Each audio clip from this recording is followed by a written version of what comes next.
Magandang hapon ho sa inyong lahat. Sabi ko kanina, sabi kasi ni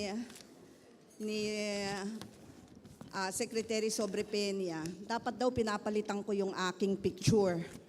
Sabi ko, tama lang yan na nilagay yung picture na yan, mukhang matapang para matatakot kayong matulog. Okay? Alright, so this afternoon, I was tasked to present the National Urban Development and Housing Framework, which is now being finalized. We're going to have two consultations, but let me tell you that this presentation was crafted by no less than the President of the PIEP. And kilala ba ninyo kung sino yung president ninyo? Anong pangalan niya? Lara ano? Ano? Alam niyo kung nasa pulis kayo, tanggal kayo. Kasi kung hindi ninyo alam kung sinong officers ninyo, ay nako, that is telling. Okay? All right, so our president, our very energetic President, Lara Togonon Castro, and I was tasked to deliver it for her, okay? So if there will be questions regarding the presentation, we have an array of people who attended the consultations who will be able to answer your questions, okay? Now, let us look at the outline. Ito na yung sinasabi ni Joey kanina. May sariling isip itong clicker na to. Okay? So, our presentation will deal with the outline. Okay? The background, of course, the process for coming out with the NUDHF, and then, of course, the meat of the NUDHF and what will we do afterwards. All right, a brief background.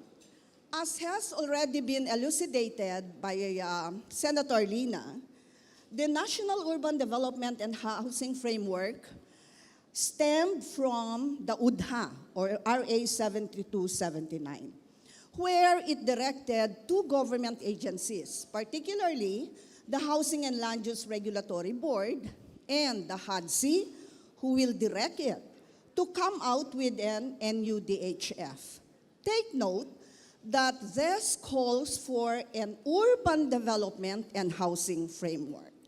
For too long a time, we have focused on housing, forgetting that urban development is very much a part of any development strategy of any government unit. Okay? In Article 3, Section 6, it says that the same NUDHF, in its formulation, should have consultations with private and public sectors. And this comes about every 6 years. What is the NUDHF? Okay? It is a development framework, and its target are the urban and urbanizable areas. Okay, one question that was asked during the committee hearing yesterday about the different bills in Congress in the lower house about in-city and off-city relocations. And it says, why is it that we only have city as a word there? Why is it that we do not have local government units?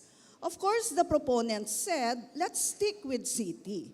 Because they think, and we think also, that cities are the ones with more problems than those in the rural areas. Okay, the NUDHF provides an overarching framework for urban development and housing. So it has a vision, it has a policy statement, And there are strategies that encompasses core development sectors and spatial elements. Okay? So it is there to guide the Philippine government, the private sector, and other stakeholders in improving the performance of our urban systems. And it also will guide the formulation and implementation of the PPAs of both local and national government.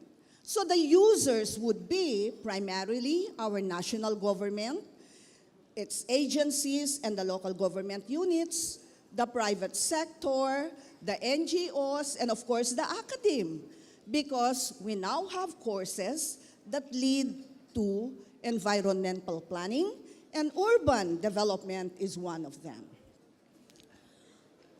As a background, the HLURB and the HUDC formulated the first 3 volumes of NUDHF, okay, from 1993 to 1998, from 1999 to 2014, from 2004, from 2009 to 2016, and now we reviewed the same 2016 NUDHF, and we are coming out with a final form for the period 2016 to 2022. 6 years na ba yun? All right, it is subjected to review, enhancement, and updating so that it will be more responsive to the changing times, okay? It will also integrate current principles that relates to urban planning, such as densification, respect for public spaces, mixed uses, and inclusivity, metropolitanization, mobility, ISFs, urban heritage, preservation and revival, gender, human rights, and other cross-cutting measures. All right, updating the NUDHF is also an opportunity to address the gaps in implementing the existing and previous NUDHF. And particularly, it also links the framework to our local government units' planning and budgeting purposes. It tries to synchronize all of these activities, not only between national government and LGUs, but also among LGUs. How did we come about amending, reviewing, and amending the NUDHF? Okay? A technical working group was formed, and this consisted of the agencies that you now see on the screen. Okay? So the draft, their objective was to craft a draft for 2016 to 2022. In 2015, we had preliminary meetings, and on June 23 to 24, we had an inception workshop, and this was done in Ortigas. In 2016, we started with the consultative meetings, and on March 29, we had a workshop on the NUDHF Zero Draft Outline, meaning we have already identified what are supposed to be in the NUDHF. We held regional consultations in Cebu and Mindanao, and in August, we had our orientation planning on mainstreaming CCA and DRRM into the HUDF. In September 15, we dialogued with local leaders, and very recently, we had a meeting, an initial update of where we are as regards the draft. The HLURB reviewing group already looked into the draft, and this is what is being presented to you. Now, our schedule is to have this approved in the board meeting of the HLURB at the end of this month, hopefully. Okay? But we will have a last national consultation also within this month. Now, what does the framework have? Okay? So it has its rationale, we have its context and critique, you have the framework, and what do we do after? Okay? And the references are, of course, the Habitat 3 Philippine National Report. We have the Habitat 3 policy papers and proposed frameworks. If you don't know, we just finished the Habitat 3 conference in Quito, Ecuador.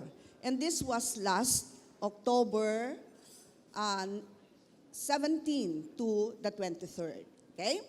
We look also at the previous versions of the NUDHF, studies by the different groups, official government data, existing legislation and policies, scoping workshop results, as well as our regional dialogues. All right. No framework will exist without a legal basis. So if you look at the legal basis of this framework, it is anchored, of course, on the Philippine Constitution, which mandates that there should be a continuing program of urban land reform and housing, which will make available at affordable cost, decent housing, etc. Okay? Then we have the UDHA, which has been expounded to us and explained by then Senator Lina. And in the UDHA, it is specifically mandated that there should be the formulation of the National Urban Development and Housing Framework. Another basis is the Local Government Code. And take note, while in the Constitution, it talks about the common good, in the Local Government Code, it is stuck with the words general welfare. And it has been explained during the Q&A that it is the local governments that shall continue to implement national policies. And by this, they have to preserve and enrich culture, promote health and safety, and enhance the rights of people to a balanced ecology. Then we also have two twin laws that have been passed in 2010. And these are the Climate Change Act and the Disaster Risk Reduction and Mitigation Act, both of which were signed into law in 2010. Okay?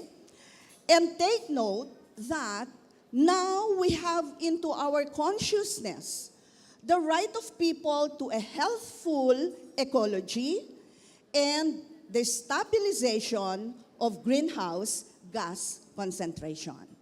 And that is where the Paris Accord comes into action.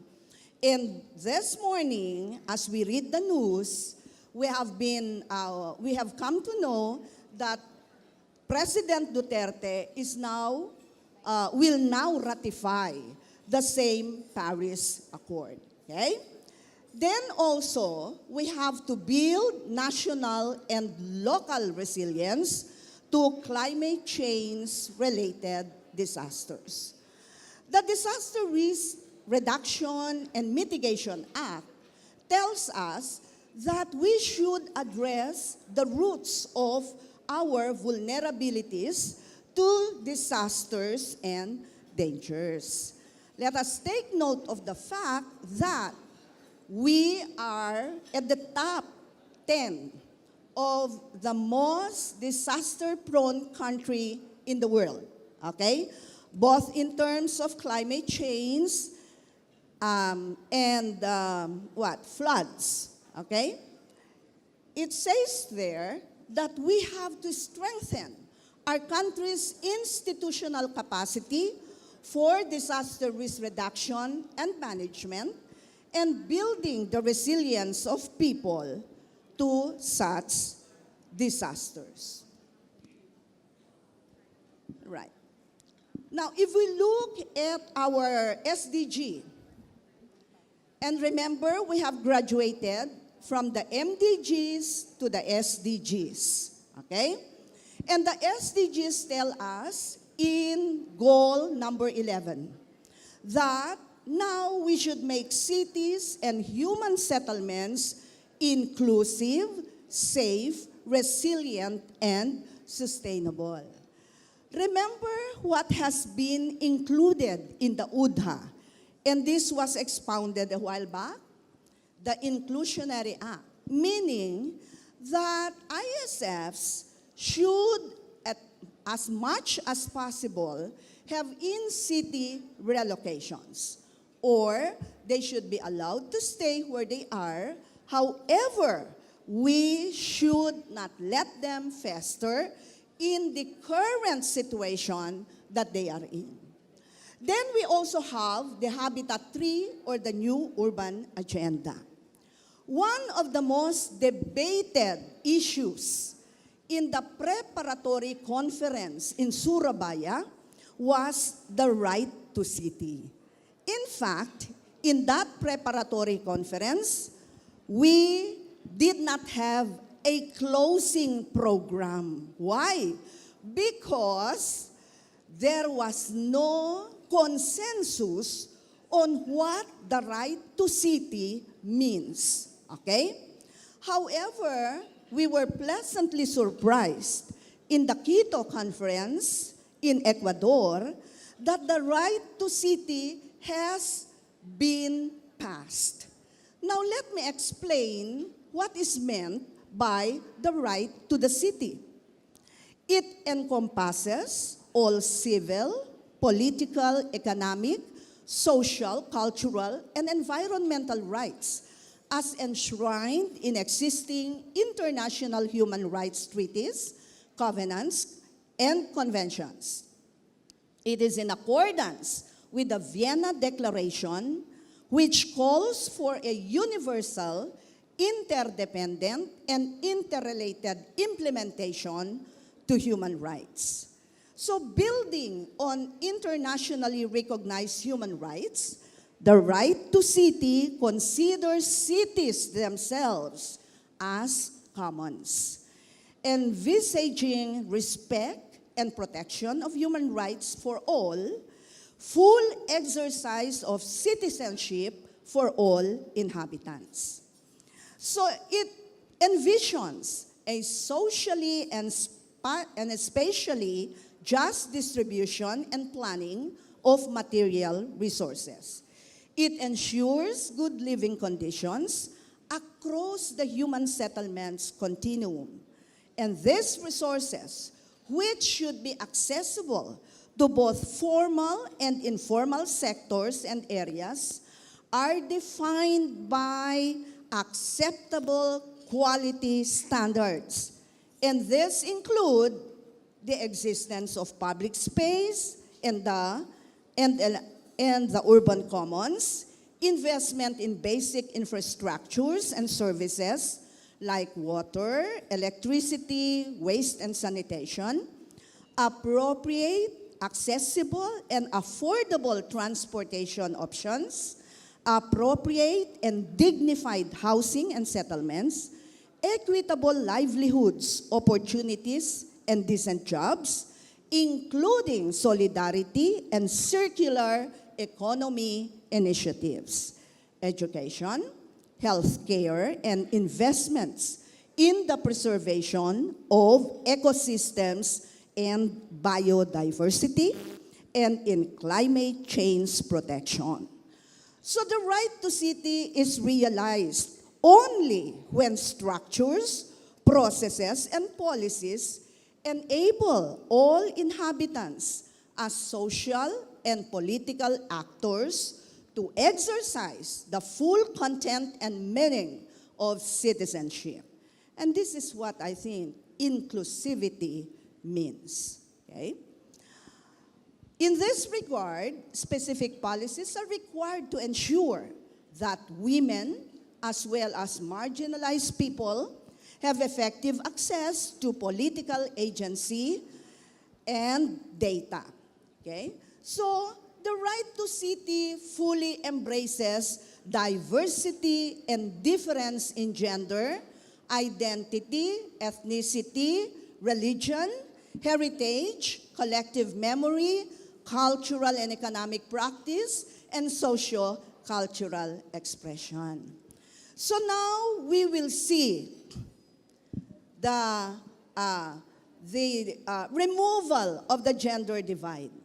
So while we have he and she as public toilets, now we will have he, she, and others. Okay?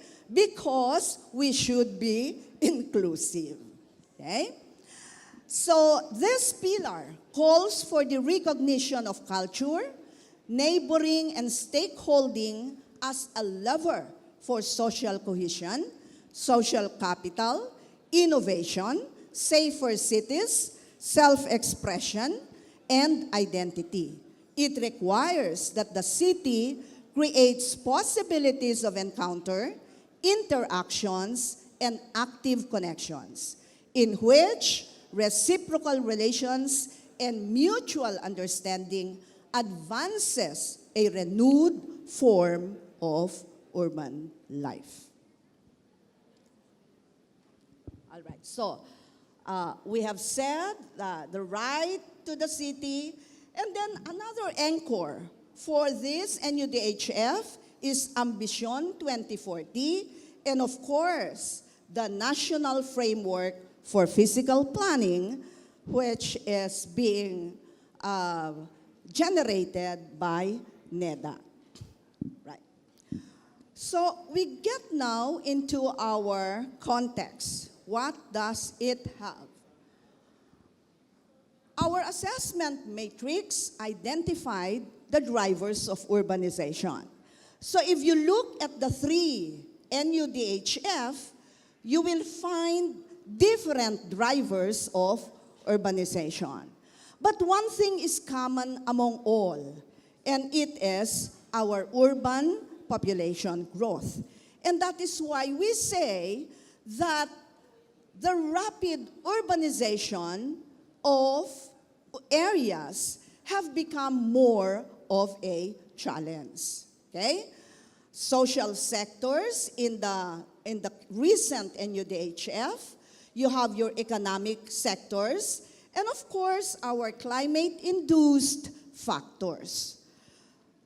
So again, on the comparison, our vision for 2016, where is this? The visions for the three NUDHFs are shown on your slide, okay? If you look at the latest, it says it is for an urban development in the Philippines, which facilitates economic growth, develops and strengthens local and comparative advantages, and significantly improves the quality of life for its residents. This is the slide that depicts issues and limitations describing the urban areas and urban systems. Okay?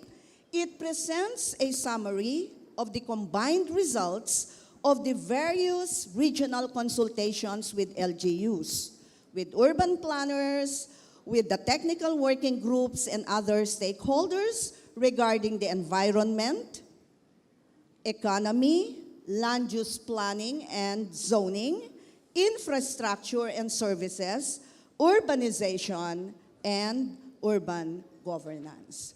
So you could see them in all of these spokes that all affect our urban areas.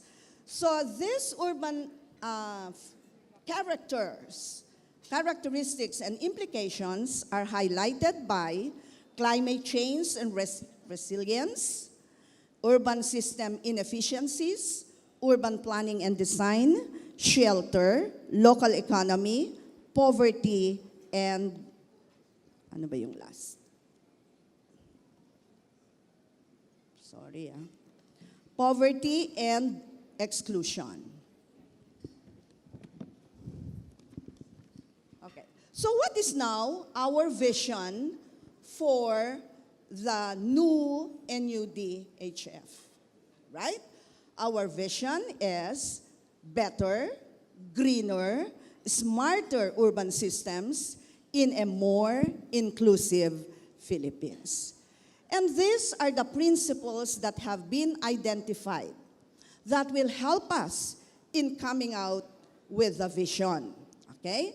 So we recognize that urbanization is a catalyst for inclusive development. We also see resilience as a base for spatial structuring and sectoral development. Spatially and thematically integrated settlements within coherent and efficient urban systems and forms across scales. Urban areas are accessible platforms for social and economic opportunity, cultural expression, and innovation. And lastly, that people's participation, empowerment, and capacity are foundations of urban governance, and this facilitates sustainable resource use, planning, management, and finance. All right, so we look at the new urban agenda, and we try to find out if the NUDHF principles have complied or have are coherent with each other, okay? So the column on your right provides the NUDHF principles as has been explained a while back. The new urban agenda principles are those that you find on your first column. Then take note that the NUDHF principles echo the principles that are found in the new urban agenda. For example, here we have urban demography, where it says that the youth has comprised a larger part of our population. And this is what we try to include in the NUDHF, capturing the strength of the youth dividend, okay, in the urban agenda. Then you have land and urban planning. And it talks about effective regional planning and development and planning for climate change adaptation and disaster risk reduction. So if you look at the NUDHF principles, you'd find that likewise, we have to look at settlements that are more resilient, that are greener, and that disasters or the result of disasters are mitigated. Then we look at urban empowerment, okay? And we have seen that resilience is also an enduring factor in the NUDHF principles. We also look at urban governance, sorry, saan na ba ako?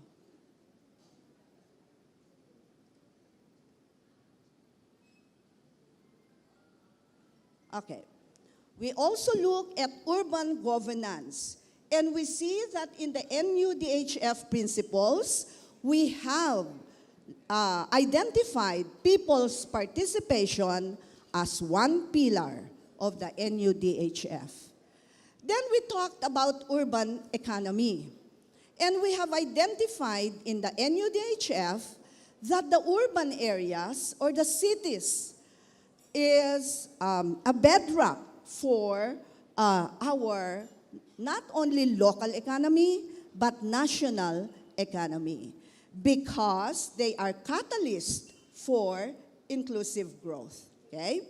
Then you have the housing and basic services.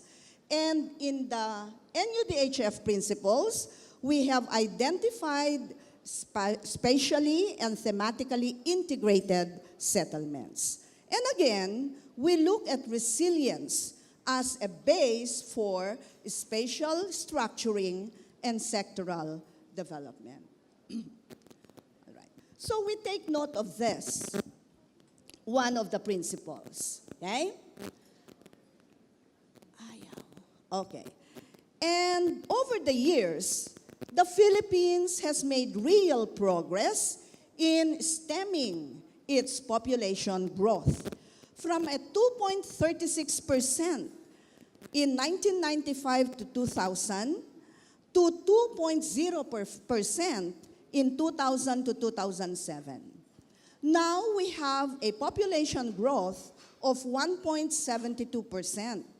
However, it is still one of the highest in the world.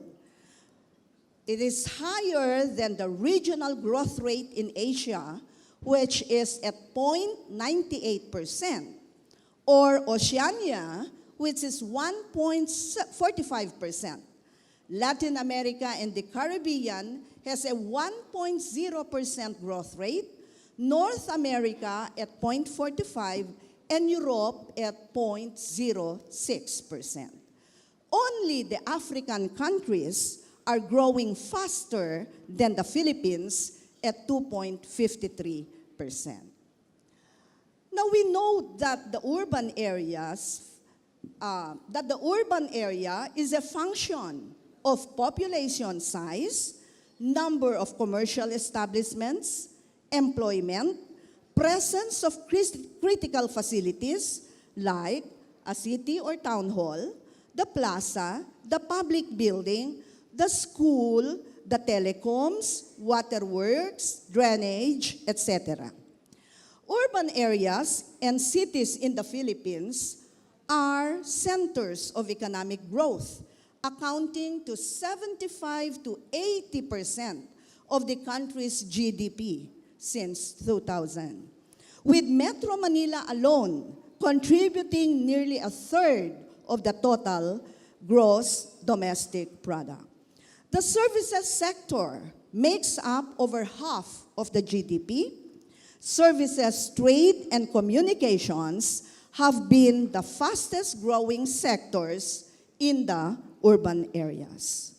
Currently, there are about 30 million Filipinos within the age bracket of 10 to 24 years old. And in the year 2045, our population is projected to increase to 142 million, adding roughly 50 million persons between 2010 and 2045. We should always look at our city and the local government units as a system, okay? And within this system and common ecosystem, we should respect urban and rural linkages. We should protect biodiversity, as we all know that we do not live in an island, okay? And natural habitats and surrounding ecosystems are supposed to be respected because they support city regions, city-town cooperation, and connectivity. Okay? So again, let us not forget the close relationship between the urban and the rural area. And we should not forget that a network of activities are jointly done by these areas. Okay? Then we go to urban areas as accessible platforms for social and economic opportunity, cultural expression, and innovation. Okay. Urban cultural practices and sensibilities are intimately connected with the built environment. And so, it should promote social interaction and provide opportunity for the different ways of living. If you look at all those that contribute to this, you will take note that the group has identified alternative tenure arrangements or instruments. This is one of the issues that have been raised with regards housing.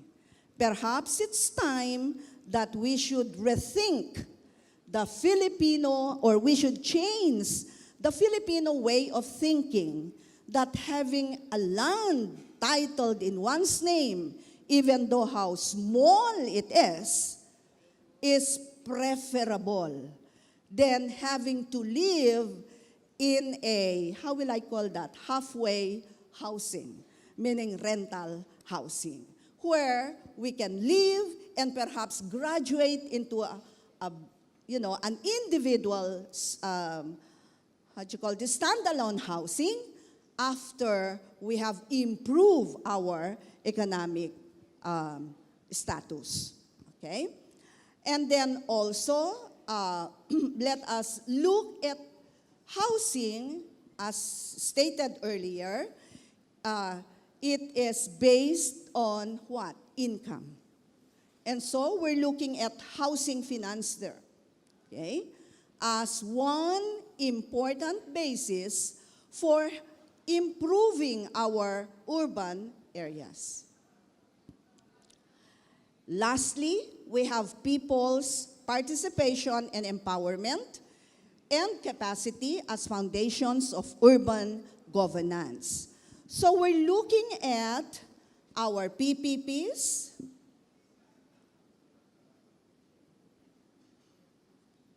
okay, all right. So we're looking at our public-private partnerships. We're looking at continuing professional development. We're looking at metropolitanization or metropolitan governance. We're also looking at having urban managers. And remember, one of the things that we have clamored for, freedom of information. And I think this is one very good basis for having a dynamic, interactive, and resilient city. That people are empowered with information, because an informed people are a dynamic people. And informed people are a democratically situated people. And informed people are people who can complain, who can, people who can critique, people who can point out some of the gaps, perhaps in our metropolitan or urban governance. Also, we have looked at what we call synchronized planning, especially for the urban areas. So what do we mean by synchronized planning? Perhaps it is time for us not to look at individual local government units, but perhaps because of our adoption of the watershed planning or our ecosystems management planning or the ridge to reef planning, we have come to recognize the interconnectivity of all our areas, of all our LGUs, of all our urban areas.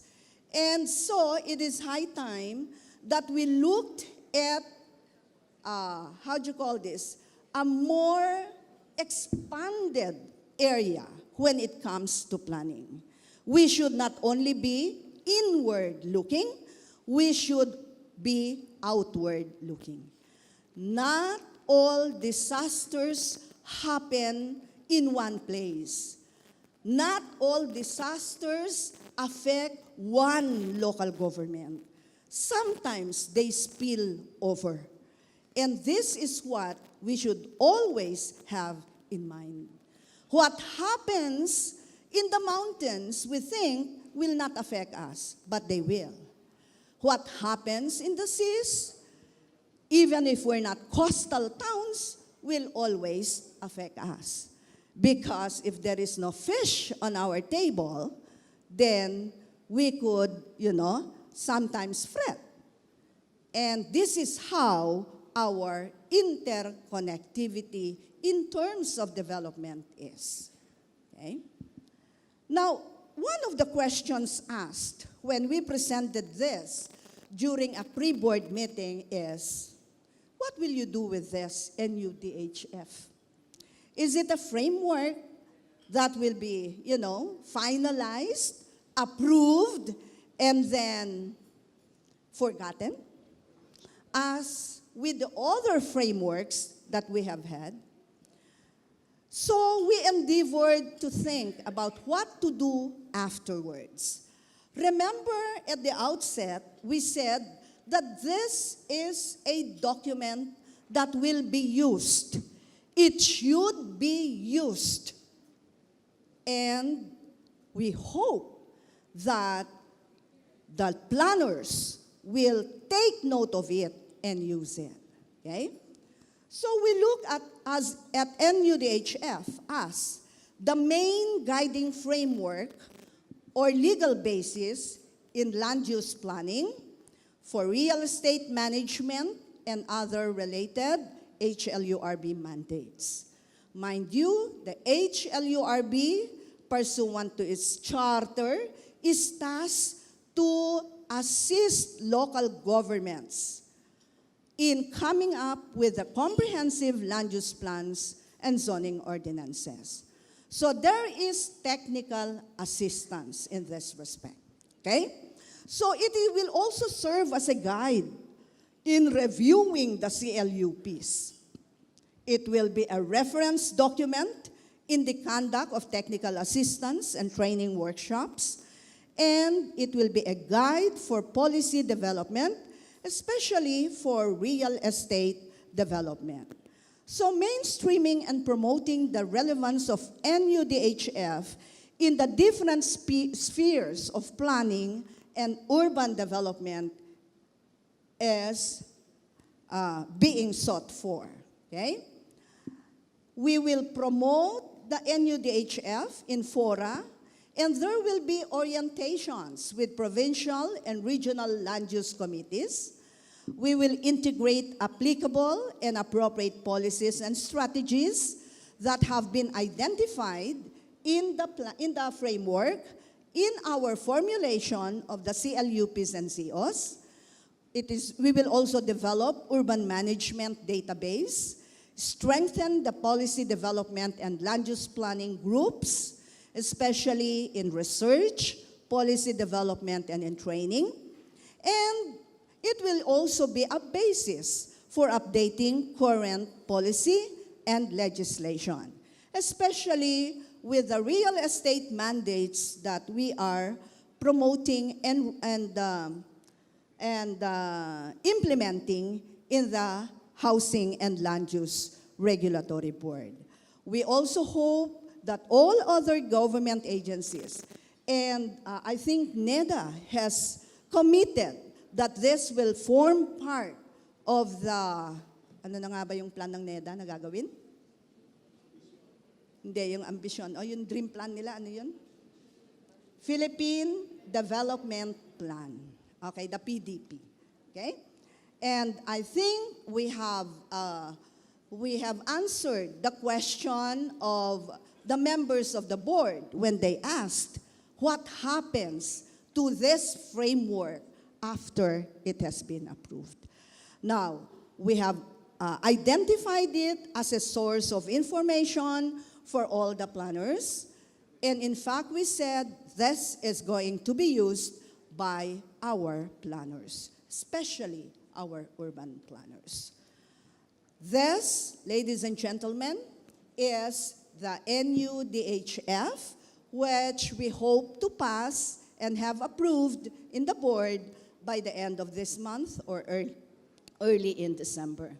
And I will close with an acknowledgement of the very important assistance given by our UN Habitat Philippines, and of course, PIEP, for having come up with the NUDHF after numerous consultations with the different sectors. Ito ho si President Lara and the PIEP, palakpakan ho natin sila. And of course, we have a representative from the Habitat Philippines. Asan na si? Yan? Nagtago yata kasi kulang yung binigay niyang pera. Loko-loko lang. We will have another national consultation and how do you call this, UN Habitat Philippines has committed to help us in disseminating the information on the approved NUDHF. Thank you very much for listening and good afternoon to everyone. Ayan. So now, if you have questions, siguro yung next speaker na muna so that you will, like formulate your questions properly so that you do not tell us history kasi ito plan forward-looking ito hanggang 2022. Okay? So, the PIEP is ready to answer your questions. Okay, good afternoon to everyone. Thank you.